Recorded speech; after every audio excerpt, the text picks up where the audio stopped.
Hello to all my new seventh grade students, both my students that are going to be joining us on campus and my innovative learning students and parents that will be doing online learning. My name is Mr. Casher, and I teach seventh grade civics. So this short little video, I just wanted to show you the classroom, talk about civics, and introduce myself. So like I said, my name is Dan Casher. I've been teaching at Imagine Schools for, I think this is my 11th year, and this is my second year teaching civics. Mrs. Casher is my wife, and she'll be teaching seventh grade math, and you'll be watching a video from her. We have an 18-month-old daughter named Charlie. And we've both been teaching Imagine for a long time when we love traveling and sports and movies. So it's a little bit about me and Mrs. Casher.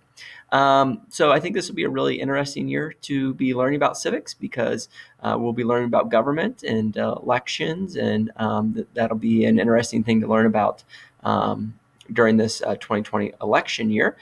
Civics is also a very important class this year because students have to take a civics end of course exam, or EOC, and that EOC is responsible for 30% of their grade for the entire year. So it's a huge portion of their grade. And seventh grade or civics is a high school requirement. So students do not pass the class. They will not be able to move on to high school till they pass it. So it's a really important year.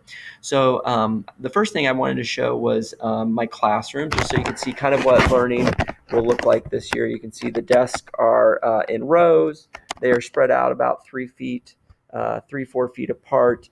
There are 19 desks in here, but most of my online classes won't have 19 students, so we'll be able to put even a little more space in between. So I'm going to spin all the way around here. You can see our election wall, all our civics things, our front board. And so for my in-person students, we'll be spreading you out as much as possible. We'll be wearing our face mask and staying as safe as possible.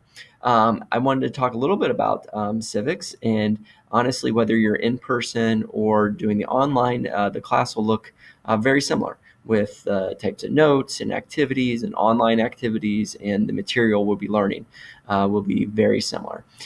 So I'm going to present this PowerPoint here. I'm going to minimize me just a little. So the primary content for this course, they break down into 4 areas. Each one of these areas represents 25% of the EOC exam that I was mentioning about. But it'll be principles, functions, and organization of government, your basic kind of 3 branches of government: legislative, executive, judicial, how they're made up, what they do.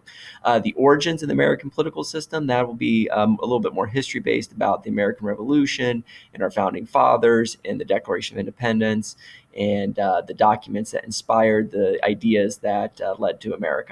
The roles, rights, and responsibilities of United States citizens, that will be how you become a U.S. citizen, the path to citizenship, rights and responsibilities of citizens, the duties of citizens, and then the methods of active participation in our political system. So that's the one that will talk about running for election and campaigns and the political beliefs of different parties, and how individuals can participate in our political system.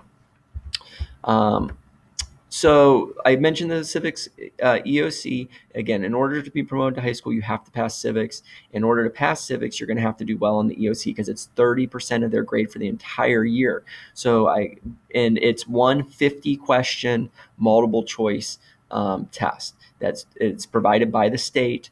That will be at the end of the year. Last year we didn't have testing because we ended the year early because of COVID-19.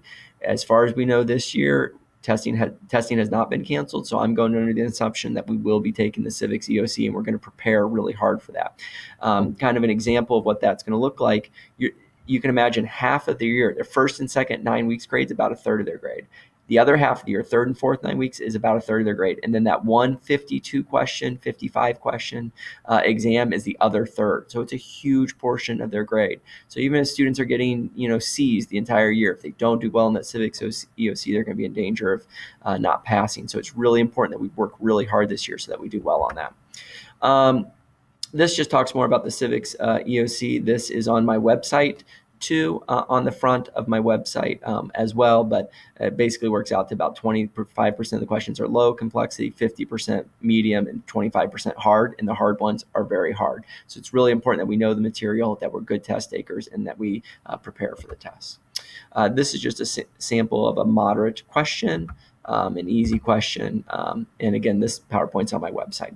So a couple important things. It's incredibly important this year because that EOC test is very hard, that we keep our grades up this year, that we do the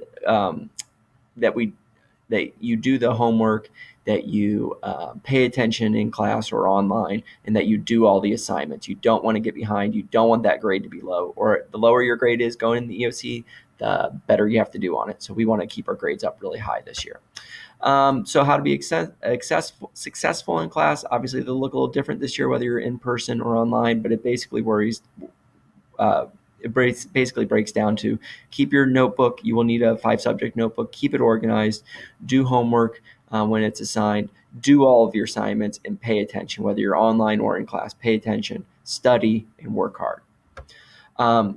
So these are just some helpful websites. We'll be using a lot of online resources this year. We'll be using Quizlet, which is like online flashcards, which are really good. Edpuzzle, which are videos I can stop and ask questions on. Nearpod, which is really cool.